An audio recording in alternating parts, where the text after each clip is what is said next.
જો આ છે અસલાલી સબ રજિસ્ટર ઓફિસ।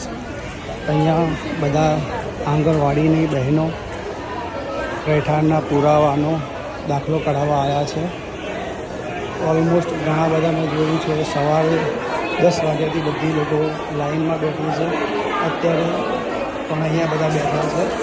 જો કેટલી ભીડ છે, પણ દિવસમાં દાખલો થઈ રહ્યો છે માટે હજી કંઈ થયું નથી અને પંખા પણ બંધ છે, કોઈ પંખા ચાલુ નથી માટે તંત્ર જોવું જોઈએ, જરા જે જવાબદાર વ્યક્તિ હોય એને ધ્યાન દોરવું જોઈએ। તો અહીંયા પણ હજી બધા પંખા બંધ છે, પબ્લિક બેઠી છે, પંખાની પણ સુવિધા નથી, પબ્લિક બધી એમ જ રખડા કરે છે। સાંજના 6:30 થઈ ગયા છે, અહીંયા પણ જુઓ હજી, અને તમને સ્ટાફ પણ બતાવું, બધા એમ જ બેઠા છે।